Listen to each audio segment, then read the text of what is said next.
భారత్లో ఉగ్రదాడులకు జైష్ ఈ మొహమ్మద్ కుట్ర పన్నుతోంది. ఒక మహిళా విభాగాన్ని ప్రస్తుతానికి యాక్టివేట్ చేసింది జైష్ ఈ మొహమ్మద్. పహల్గామ్, ఢిల్లీ వంటి పేలులో అదే తరహాలో ప్రస్తుతానికి ఈ దాడులను ప్లాన్ చేస్తుంది. భారత్లోకి ప్రవేశించింది పాకిస్తాన్కి సంబంధించిన ఒక మహిళా ఉగ్రవాది. ఎల్ఓసి దగ్గర ఈ మహిళని ప్రస్తుతానికి ఇండియన్ ఆర్మీ అదుపులోకి తీసుకుంది. ఇండియన్ ఆర్మీ అధికారులు ప్రస్తుతానికి ఇన్వెస్టిగేట్ చేస్తున్నారు. బాలాకోట్ సరిహద్దుల్లో అనుమానాస్పదంగా కొంత తిరుగుతున్న సమయంలో ఈ మహిళని అరెస్ట్ చేశారు. కొంతకాలంగా జైష్ ఈ మొహమ్మద్ మహిళా విభాగం ప్రస్తుతానికి ఏర్పాటై చాలా యాక్టివ్గా వర్క్ చేస్తుంది. మద్రాసాస్, జనరల్గా మద్రాసాలో జమాత్ ఉల్ మోమినాత్ అనే పేరుతోని మహిళలకు ట్రైనింగ్ ఇస్తున్నారు, ఉగ్రవాద ట్రైనింగ్లు ఇస్తున్నారు. సో అలా ట్రైనింగ్ ఇచ్చి ఇండియాకి పంపిస్తున్నారు. గతంలో మనం చూస్తే ఇటు ఢిల్లీ బాంబ్ బ్లాస్ట్, ఇటు పహల్గామ్ దాడిలో కూడా వచ్చిన ఉగ్రవాదులకి మహిళలు షెల్టర్ ఇచ్చారు, ట్రైనింగ్ ఇస్తున్నారు, వాళ్ళకి వెపన్స్ని సప్లై చేస్తున్నారు. అరెస్ట్ అయిన మహిళ ప్రస్తుతానికైతే పాకిస్తాన్ ఆక్యుపైడ్ కశ్మీర్కి చెందిన షహనాజ్ అఖ్తార్గా గుర్తించారు. మరి పోలీసుల విచారణలో, అలాగే ఆర్మీకి సంబంధించిన అధికారుల విచారణలో మరి కీలక విషయాలు బయటకు వస్తున్నాయని చెప్పుకోవచ్చు. ఇటు గతంలో మనం చూస్తే పూంచ్ డిస్టిక్లో జరిగిన దాడిలో కూడా ఇండియన్ ఆర్మీ ట్రూప్స్ 35 సంవత్సరాల ఈ షహనాజ్ అఖ్తార్ని ప్రస్తుతానికి ఎల్ఓసి దగ్గర తనని అరెస్ట్ చేశారు. బాలాకోట్ సెక్టర్ కిందికి వస్తుంది. ప్రిలిమినరీ ఇన్వెస్టిగేషన్లో మరిన్ని డీటెయిల్స్ వచ్చినట్టు తెలుస్తుంది. ఒక్కసారి మనం చూస్తే ఇటు సెక్యూరిటీ ప్రోటోకాల్, ఇది నార్మల్గా ఒక బార్డర్ క్రాస్ చేసి పాకిస్తాన్ నుంచి ఒక మహిళ ఇండియాకు వచ్చినట్టే కనిపిస్తుంది. కానీ ఈ మహిళలే, ఇలాంటి మహిళలనే మొదటగా పంపించి ఎక్కడ బ్లైండ్ స్పాట్స్ ఉన్నాయి, ఇండియా నుంచి ఇటు పాకిస్తాన్ నుంచి ఇండియాకి బార్డర్ క్రాస్ చేసి వెళ్ళేటప్పుడు ఎక్కడ బ్లైండ్ స్పాట్స్ ఉన్నాయి, ఎక్కడ టెర్రరిస్టులను పంపొచ్చు అని మొదటగా ఒక మ్యూల్ టెస్టింగ్ అనొచ్చు. అంటే ఒక టెస్ట్ చేయడానికి ఇలాంటి మహిళలను పంపిస్తుంటారు, లేకపోతే కొన్ని వెపన్స్ని సప్లై చేయడానికి ఇలాంటి మహిళలను పంపిస్తుంటారు. ఇటు పహల్గామ్ అటాక్లో కూడా ఆల్మోస్ట్ అటాక్ అయిన తర్వాత ఒక 200 మందిని ఇన్వెస్టిగేట్ చేశారు. దాంట్లో 10 మంది మహిళలు ఉన్నారు. ఆ మహిళలు ఆ టెర్రరిస్టులకి షెల్టర్ ఇచ్చారు, వాళ్ళకి ఫుడ్ పెట్టారు, వాళ్ళకి వెపన్స్ సప్లై చేశారు. ఆర్మీ మూమెంట్స్, కాన్వేస్ ఎక్కడున్నాయి, ఎటు తిరుగుతున్నాయి, ఎక్కడ ఉన్నాయి, ఎటు వెళ్తున్నాయి అన్న ఇన్ఫర్మేషన్ని కూడా ఇలాంటి మహిళలతోనే ఇటు terrorist activities, terrorist groups information తీసుకుంటున్నాయి.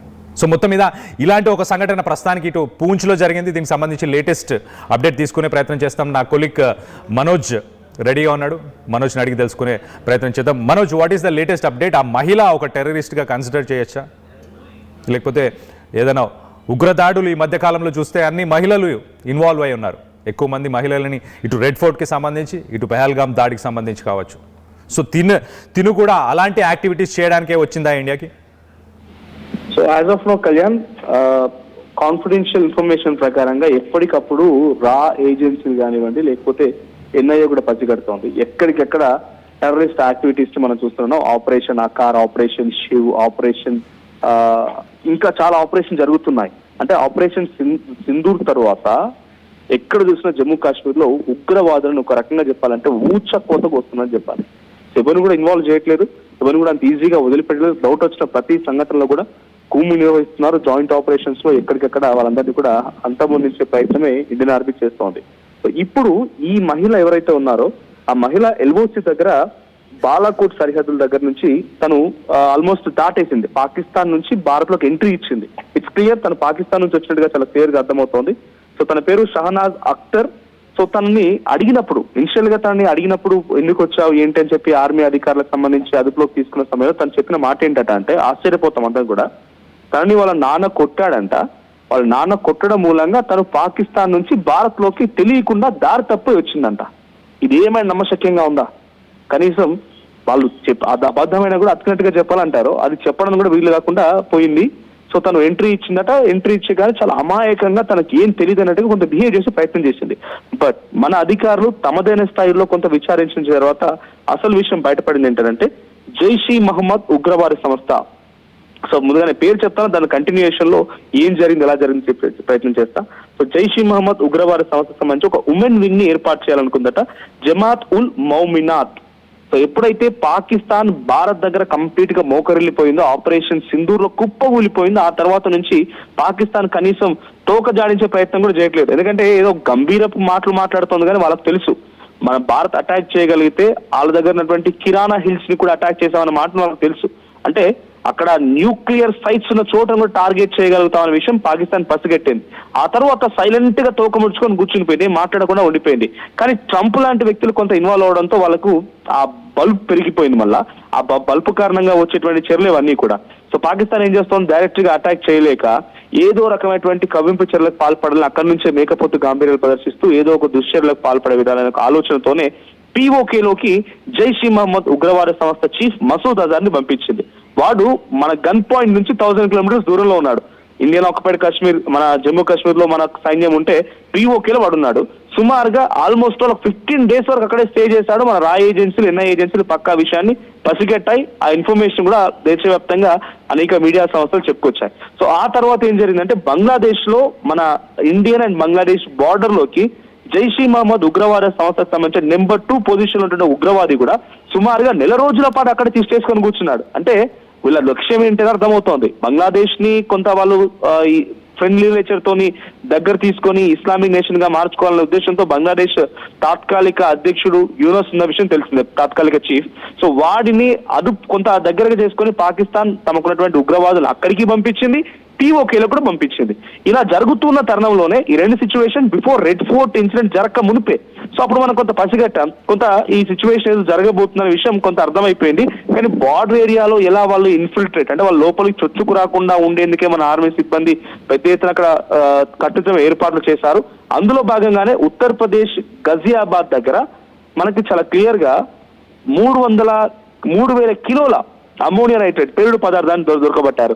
సో దాంట్లో కొంతమంది తప్పించుకొని రెడ్ ఫోర్ట్ దగ్గర ఈ బాంబు పేలుళ్లకు పాల్పడ్డారు. సో రెడ్ ఫోర్ట్ దగ్గర బాంబు పేలుళ్లకు సంబంధించి జరిగిన ఘటనలో కూడా ఒక మహిళ పేరు తెరమీదికి వచ్చింది, మీ అందరూ తెలిసిందే, షాజీద్. సో ఈ మహిళ ఏం చేసింది, షాహీన్ షాహీద్ అనేటువంటి ఈ మహిళ అల్ఫల్హా యూనివర్సిటీకి సంబంధించినటువంటి అక్కడ పనిచేసే డాక్టర్లు, జూనియర్ డాక్టర్లు, విద్యార్థులందరినీ కూడా మొదటి నుంచి కూడగట్టుకొని ఒక ఉమెన్ వింగ్ ని తయారు చేయాలనుకుంది.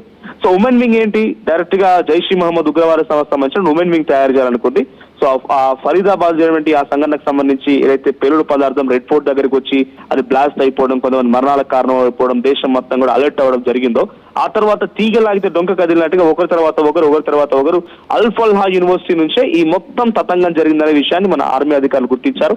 అప్పుడు తన యొక్క ఆలోచన ఉమెన్ వింగ్ ఏర్పాటు చేయడం అనేది వైట్ కాలర్ ఉమెన్ వింగ్, అంటే ఏదో కింద స్థాయిలో డైరెక్ట్ గా ఫైట్ చేయడానికి వీళ్ళ దగ్గర యాక్షన్ టీమ్ గన్స్ ఉండడానికి కాదు, వైట్ కాలర్ వీళ్ళ జాబ్ ఏంటంటే అల్ఫల్హా యూనివర్సిటీకి సంబంధించినటువంటి ఈ షాహీన్ షాహిద్ లాంటి అమ్మాయిలదంటే సో తను కలెక్ట్ చేయాలి, ఫండ్స్ కలెక్ట్ చేయాలి, ఎక్కడెక్కడ నుంచి వెదర్ ఫండ్స్ అన్ని కలెక్ట్ చేసి ఆ ఫండ్స్ ద్వారా ఈ అమోనియా నైట్రేట్ పేలుడు పదార్థాలను కూడా ఒకేసారి ఇంత బల్క్ లో కొనడానికి అవకాశం ఉండదు. కొంచెం కొంచెంగా సుమారుగా 2-3 years ఆఫ్ ఆపరేషన్ అంటే ఇదంతా, అంటే 2-3 ఏళ్ల నుంచే జరుగుతోంది. కొంచెం కొంచెంగా కొనుక్కొని దానంతా సేవ్ చేసి ప్రిజర్వ్ చేసి ఆ తర్వాత ఈ యాక్షన్ దిగారు. ఇది ఒకటే కాకుండా హైదరాబాద్ లో కూడా Mohammed Nazir, I don't exact remember his name, but వాడు కూడా ఇక్కడ చెన్నైలో చైనాకి వెళ్ళి అక్కడ డాక్టర్ చదువుకొని MBBS చదివి మళ్ళీ ఇండియాకి వచ్చి ఇండియాలో ఒక ల్యాబ్ లో, గుజరాత్ లోని ఒక ల్యాబ్ లో రెజిన్ తయారు చేశాడంట. హైదరాబాద్ వాడు గుజరాత్కి వెళ్ళి రెజిన్ లో ల్యాబ్ లో ఆ రెజిన్ పాయిజన్ తయారు చేసి దాని ద్వారా కూరగాయల్లో, ప్రసాదాల్లో లేకుంటే ఇతరత్ర వేరే దాంట్లో పెట్టి ఇప్పుడు ఈ దుర్మార్గమైనటువంటి చర్యలకి దమనకాండ సృష్టించడం కోసం ప్రయత్నం చేశాడన్నట్టు మనందరం విన్నాం. సో ఇప్పుడు మళ్ళీ ఎందుకు ఇది యాక్టివ్ అవుతోంది, వాళ్ళంతా అరెస్ట్ అయిపోయారు, లోపలికి వెళ్ళాల్సిన వాళ్ళంతా లోపలికి వెళ్ళిపోయారు.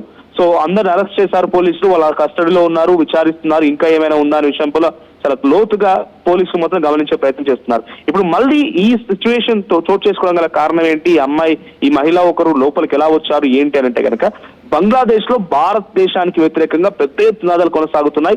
ఒక రకంగా చెప్పాలంటే హిందువులని బంగ్లాదేశ్ లో ఇప్పుడు ఊచకోతకు వస్తున్నారు. నిన్న రాత్రి నడి రోడ్డు పైన ఒక చెట్టుకి ఒక హిందూ వ్యక్తిని, దీపు చంద్రదాస్ అనేటువంటి వ్యక్తిని వేలాడదీసి నడి రోడ్డు పైన నిప్పంటించారు. కారణం, ఇక్కడ బంగ్లాదేశ్ సంబంధించిన మాజీ ప్రధాని షేక్ హసీనాకి అక్కడ ఇంటర్నేషనల్ క్రిమినల్ ట్రిబ్యునల్లో తనకి శిక్ష పడింది, మరణశిక్ష విధించడంతో తను భారతదేశపు అదుపులో ఉంది. ఇది ఒక బూచి మాత్రమే. నిజంగానే భారతదేశపు అదుపులో అక్కడి ప్రధాని ఉంటే లీగల్ కాన్సిక్వెన్సెస్ మనం ఫేస్ చేయడానికి సిద్ధంగా ఉన్నాం. నిజంగా వాళ్ళు ఛాలెంజ్ చేయాలనుకుంటే యునైటెడ్ నేషన్ ఆర్గనైజేషన్ లో ఛాలెంజ్ చేయొచ్చు, భారత ప్రభుత్వానికి వ్యతిరేకంగా వాళ్ళు అక్కడ మాట్లాడవచ్చు, ఏదైనా చేయొచ్చు, ఒక లేఖ రాయొచ్చు, ఇంటర్నేషనల్ లెవెల్ దాని టాపిక్ తీసుకురావచ్చు. వాళ్ళకు నిజంగానే వాళ్ళు శిక్ష అక్కడ ఇంప్లిమెంట్ చేయాలి కాబట్టి పంపించండి అని చెప్పి వాళ్ళు వేరే యుఎన్ సెక్రటరీ ద్వారానో లేకుంటే ఇతరత్ర మాధ్యమాల ద్వారా చెప్పించే అవకాశం ఉంటది. కానీ they want blame, just blame. ఏం చేయాలంటే అక్కడ ఉన్నటువంటి నిందితురాల్ని భారత్ కాపాడుతోంది అనేటువంటి ఒక బ్లేమ్ చేయాలి కాబట్టి బ్లేమ్ గేమ్ ఆడుతున్నారు. దీనికి పాకిస్తాన్ తోడైంది. పాకిస్తాన్ సంబంధించిన ఉగ్రవాడు అక్కడికి వెళ్ళి అక్కడ స్థావరం ఏర్పాటు చేసుకుని అందరు రెచ్చగొట్టి ఈ రోజు షాహిద్ అనేటువంటి ఒక వ్యక్తి అక్కడ కూడా పాకిస్తాన్ లో కూడా వాడు చనిపోయాడు. అక్కడ వారిని ఎవరు ఉద్యమకారులు వాళ్ళంతా ఉద్యమం చేస్తుంటే ఎవరు నలుగురు వచ్చి వాడిని గన్ తో ఫైర్ చేసి వెళ్ళిపోయారంట. వాడు 4 రోజుల పాటుగా చికిత్స తీసుకొని చనిపోయాడు. ఆ మరణానికి కూడా కారణం భారతదేశం అని చెప్తోంది బంగ్లాదేశ్.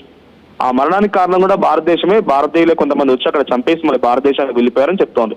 సో ఈ పాకిస్తాన్ సపోర్టెడ్, పాకిస్తాన్ ఎయిడెడ్ ఉద్యమం బంగ్లాదేశ్ లో జరుగుతోంది. అలా జరుగుతున్న తరుణంలోనే మళ్ళీ పాకిస్తాన్ నుంచి కొంతమంది ఇక్కడ వ్యక్తులు ఇక్కడ వచ్చి అక్కడ ఏమనుకుంటారు, బంగ్లాదేశ్ లో భారత్ వ్యతిరేకంగా ఉద్యమాలు జరుగుతున్నాయి కాబట్టి పాకిస్తాన్ మహిళ ఒకరు ఇక్కడికి వచ్చి ఇక్కడ ఏదో కుట్రకు పాల్పడి ఒక పెద్ద ఎత్తున ఒక బ్లాస్ట్ కి పాల్పడి ఆ తర్వాత ఈ నేపాల్ బంగ్లాదేశ్ పై నెట్టాలి. సో ఇటువంటి కుట్రలు మాత్రమే తెరలేపడం కోసం పాకిస్తాన్ ప్రయత్నం చేస్తున్నట్టు అర్థమవుతోంది. మహమ్మద్ యూనుస్, షాబాజ్ షరీఫ్ ఇద్దరు కలిసి ఆడుతున్న డ్రామాల్లో భాగంగా ఇవన్నీ జరుగుతున్నాయి. ఆసిమ్ మునీర్ గారు కూడా వీళ్ళతో తోడైపోయి ఆసిమ్ మునీర్ గారి యొక్క కుట్రలు కుయుక్తులు మొత్తం కూడా భారతదేశంపై చూపించి ఇటువంటి దమనకాండ సృష్టించడం కోసం ప్రయత్నం చేస్తున్నారు. బట్ మన భారత ఆర్మీ చాలా స్ట్రాంగ్ గా ఉంది. We're very much efficient. Indigenous గా మనకున్నటువంటి టాలెంట్ అద్భుతంగా ఏం జరిగింది అనేది ఆపరేషన్ సింధు ద్వారా చూడగలిగాం. ఇటువంటి ఎంతమంది వచ్చినా, ఎంతమంది కుట్రలు చేయాలని ఆలోచన చేసినా కూడా ఎక్కడెక్కడ అడ్డుకునే ప్రయత్నం జరుగుతోంది. సో ఈ మహిళ ఎక్కడి నుంచి వచ్చింది, ఎలా వచ్చింది, సో దీని తనకున్నటువంటి యాక్టివిటీస్ ఏంటి, దాన్ని పరిశీలించడం కోసం ప్రత్యేకమైనటువంటి ఒక బృందం కూడా సిద్ధమైపోయింది. సో బాలాకోట్ ఎల్ఓసి వెంట మొత్తం కూడా ఇప్పుడు భారీగా పోలీసులు మోహరించున్నారు. సో ఈ ఒక్క మహిళ వచ్చిందా, షానాజ్ అఖ్తర్ ఒక్కతే వచ్చిందా, ఇంకెవరైనా దీంతో పాటుగా ఉన్నారా? సో స్లీపర్ సెల్స్ ని యాక్టివేట్ చేయడంలో భాగంగా అల్ఫల్హాల్ యూనివర్సిటీలో షాహిద్ చేసినట్టుగానే ఈ మహిళ ఇంకేదైనా చేస్తుందనే కోణంలో పోలీసులు విచారిస్తున్నారు. సో జమాత్ ఉల్ మోమినాత్ ఈ పేరుతో ఒక జైష్ ఈ మహమ్మద్ ఉగ్రవాద సంస్థ మహిళా విభాగాన్ని ఏర్పాటు చేయడమే ఈ మహిళ లక్ష్యంగా వచ్చిందట. చూద్దాం మరి దీనికి సంబంధించి ఇంకా ఎటువంటి విషయాలు బయటపడతాయని. But one thing is clear, మళ్ళీ మనం అలర్ట్ గా ఉండాల్సిన అవసరం వచ్చింది. స్లీపర్ సెల్స్ ని గుర్తుపట్టడం, స్లీపర్ సెల్స్ ని ఫైండ్ అవుట్ చేయడం ఆవశ్యకత ఏర్పడింది. అది హైదరాబాద్ అయినా, ముంబై అయినా, పాట్నా అయినా, బెంగళూరు అయినా, పూణే అయినా, ఎక్కడున్నా కూడా హెవీ డెన్సిటీ ఉన్నటువంటి పాపులేటెడ్ ఏరియాస్ లోనే వీళ్ళ టార్గెట్ ఉంది కాబట్టి ఆ ప్రాంతాల్లోనే ఈ స్లీపర్ సెల్స్ తిరుగుతున్నారు. డెఫినెట్ గా ప్రతి ఒక్కరు కూడా స్లీపర్ సెల్స్ ని ఫైండ్ అవుట్ చేయాల్సిన అవసరం అయితే ఉంది. Right Manoj, thanks for the latest update. మొత్తం మీద డిసెంబర్ 16th, 17th పూంచ్ సెక్టార్లో ఈ మహిళ ఇటు బాలాకోట్, పాకిస్తాన్ ఆక్యుపైడ్ కాశ్మీర్లోంచి ఇటు బాలాకోట్ సెక్టార్కి ఈమె వచ్చింది. అక్కడ అనుమానాస్పదంగా తిరుగుతున్న సమయంలో ఆర్మీ ఈమెని అరెస్ట్ చేసి ఇంట్రాగేట్ చేయడం స్టార్ట్ చేసింది. సో మొత్తం మీద ఈమె చెప్తున్న స్టోరీ ఏంటంటే తన తండ్రితో గొడవైన తర్వాత అక్కడ నుంచి తెలియకుండా అక్కడ నుంచి నడుచుకుంటూ అలా తప్పిపోయి పొరపాటున ఇండియాకు వచ్చానని చెప్పుకొస్తుంది. కానీ మనం చూస్తే కనుక గతంలో కూడా ఇటు ఓవర్ గ్రౌండ్ వర్కర్స్, OGWs అని చెప్పొచ్చు, ఎక్కువ శాతం మహిళలే దీంట్లో ఉంటారు. వీళ్ళు చిన్న చిన్న వెపన్స్ని ట్రాన్స్పోర్ట్ చేయడానికి, అంటే పిస్టల్స్ కావచ్చు, హ్యాండ్ గ్రెనేడ్స్ కావచ్చు, అలాగే లాజిస్టిక్స్కి సంబంధించిన సపోర్ట్ ఇవ్వడానికి, అలాగే కొన్నిసార్లు డబ్బుని కూడా ఫండ్స్ని కూడా వీళ్ళు ట్రాన్స్పోర్ట్ చేయడానికి కొరియర్స్గా కూడా వర్క్ చేస్తుంటారు. అలాగే ఇంటెలిజెన్స్ గ్యాదరింగ్కి కూడా మహిళల్ని యూజ్ చేస్తుంది పాకిస్తాన్. అలాగే పాకిస్తాన్కి సంబంధించిన టెర్రరిస్ట్ గ్రూప్స్ కూడా సెక్యూరిటీ ఫోర్సెస్ ఎక్కడెక్కడ తిరుగుతున్నాయి అనేది మహిళలు మానిటర్ చేయడం అనేది ఈజీ అవుతుంది. కాబట్టి ఇలాంటి మహిళలను పంపించి ఇటు ఆర్మీ కాన్వేస్ బార్డర్ దగ్గర ఎక్కడెక్కడ ఉన్నాయి అని చెప్పేసి ఆ ఇన్ఫర్మేషన్ని కొన్ని ఎన్క్రిప్టెడ్ యాప్స్ ద్వారా వీళ్ళు మళ్ళీ పాకిస్తాన్కి సంబంధించిన టెర్రరిస్ట్ గ్రూప్స్కి పంపించే అవకాశం ఉంటుంది. ఒకసారి మనం చూస్తే ఇటు పహల్గామ్ అటాక్ తర్వాత ఇటు బైసరన్ వ్యాలీలో జమ్మూ అండ్ కాశ్మీర్ ఒక మ్యాసివ్ ఆపరేషన్ని లాంచ్ చేసి దాదాపు 200 నుంచి 300 మంది అక్కడ స్థానికులని అరెస్ట్ చేసి వాళ్ళని ఇంట్రాగేట్ చేయడం జరిగింది. దాంట్లో ఎక్కువ శాతం మహిళలు ఉన్నారు. ఆ మహిళలు ఆ పహల్గామ్ దాడిలో ఎవరైతే టెర్రరిస్టులు వచ్చారో ఆ టెర్రరిస్టులకి వాళ్ళకి షెల్టర్, అలాగే ఫుడ్, అకామిడేషన్ ఇవి 2 ప్రొవైడ్ చేసినట్టు కూడా తెలుస్తుంది. సో వీళ్ళ హెల్ప్ వల్లనే వాళ్ళు వచ్చారు, వాళ్ళు ఇక్కడ స్టే చేశారు. పహల్గామ్ అటాక్, ఆ పహల్గామ్ దాడిని కూడా వాళ్ళు ఎగ్జిక్యూట్ చేయడానికి కూడా వీళ్ళు హెల్ప్ చేసినట్టు కూడా తెలుస్తుంది. సో అప్పటి నుంచి మహిళల మీద కొంత మానిటరింగ్ చేయడం అనేది ఇటు ఇండియన్ ఆర్మీ, అలాగే జమ్మూ కాశ్మీర్ పోలీస్ కూడా దాన్ని పెంచుకుంటూ వెళ్ళారు. సో మొత్తం మీద ఇటు ఆల్ ఉమెన్ అవుట్ పోస్ట్, ఇటు ఇండియన్ గవర్నమెంట్ కూడా ఉమెన్ పర్సనల్స్ని, ఇటు BSF బార్డర్ సెక్యూరిటీ ఫోర్సెస్, అలాగే CRPFలో కూడా ఉమెన్ పర్సనల్స్ని కూడా, ఉమెన్కి సంబంధించిన సోల్జర్స్ కానీ, ఉమెన్కి సంబంధించిన పోలీసులను కానీ, ఇప్పుడు అలాంటి బలగాలని, అలాంటి అవుట్ పోస్టులను కూడా ప్రస్తుతానికి ఇండియన్ ఆర్మీ కూడా అక్కడ కాశ్మీర్లో పెట్టడం జరిగింది. ఇవన్నీ తెలుసుకున్న తర్వాతనే ఇవన్నీ చేయాల్సి వస్తుంది. సో బేసికలీ ఉమెన్ని పాకిస్తాన్కి సంబంధించిన టెర్రరిస్ట్ గ్రూప్స్ లష్కర్ ఏ తోయిబా కావచ్చు, అలాగే జైష్ ఈ మొహమ్మద్ కావచ్చు, ఇవన్నీ కూడా చాలా యాక్టివ్గా యూజ్ చేసుకుంటున్నాయి. సర్వేలెన్స్ చేయడానికి, వెపన్స్ని ట్రాన్స్పోర్ట్ చేయడానికి, డ్రగ్స్, ఫండ్స్, ఆర్మ్స్ వీటన్నిటిని చేయడానికి కూడా ఉమెన్ని వాడుతున్నారు. సో అలానే ఈ మహిళ వచ్చిందా అన్న కోణంలో ప్రస్తుతానికి చూస్తున్నారు. ఇంకొక ఇంపార్టెంట్ విషయం ఏంటంటే బార్డర్ నుంచి టెర్రరిస్టులను పంపించే ముందు ఇలాంటి మహిళలని, ఒంటరి మహిళలని కొన్ని స్పాట్స్ నుంచి పంపిస్తారు. అవి బ్లైండ్ స్పాట్స్ అంటారు వాటిని. అక్కడ ఎక్కువ ఇటు ఇండియన్ ఆర్మీ కానీ జమ్మూ కాశ్మీర్కి సంబంధించిన పోలీస్ యాక్టివిటీ ఎక్కువ ఉండని ప్లేసెస్ని వాళ్ళు ఫైండ్ అవుట్ చేసి మొదటగా ఇలాంటి మహిళలను పంపిస్తారు. సేఫ్గా వీళ్ళు రీచ్ అవుతే దాని తర్వాత వెనకాల టెర్రరిస్టులను పంపించడం జరుగుతుంది. సో మొత్తం మీద ఇటు ఉగ్రదాడులు, ఇటు ఢిల్లీకి సంబంధించిన రెడ్ ఫోర్ట్కి సంబంధించిన బ్లాస్ట్ కావచ్చు, అలాగే ఇటు పహల్గామ్ అటాక్ కావచ్చు, ఇలాంటి అటాక్స్ అన్నిట్లో కూడా ఉమెన్ ఇన్వాల్వ్మెంట్ ఖచ్చితంగా ఎక్కువ మోతాదులో ఉంది. ఈ మధ్యకాలంలో వైట్ కాలర్ టెర్రరిజం కూడా జరుగుతుంది. సో మొత్తం మీద దీనికి సంబంధించి మీరేమనుకుంటున్నారు? మరొక అటాక్ ప్లాన్ చేయబోతుందా పాకిస్తాన్? ప్రస్తుతానికైతే ఇటు ఇండియన్ గవర్నమెంట్, ఇండియన్ ఆర్మీ, అలాగే జమ్మూ కాశ్మీర్కి సంబంధించిన పోలీసులు అయితే చాలా యాక్టివ్గా ఉన్నారు. ఇలాంటి మహిళలు కనిపించిన, మహిళలు అనుమానాస్పదంగా ఎలాంటి యాక్టివిటీ కనిపించినా కూడా వాళ్ళు ప్రస్తుతానికి మానిటర్ చేస్తున్నారు, వెంటనే అరెస్ట్ చేస్తున్నారు, ఇన్వెస్టిగేషన్స్ చేస్తున్నారు. సో కానీ పాకిస్తాన్ మాత్రం ఇలా మహిళలని వాడుకొని ఇండియాని దొంగ దెబ్బ తీద్దామని ఒక ప్రయత్నం అయితే చేస్తున్నట్టు చాలా క్లియర్గా కనిపిస్తుంది. సో దీనికి సంబంధించి మీరేమనుకుంటున్నారు? మీ అభిప్రాయాలని కింద కామెంట్ రూపంలో తెలియపరచండి. Local to global news at your fingertips. మీ చేతిలో ఒక ఆయుధం. Download R TV app. Media legend Ravi Prakash is back.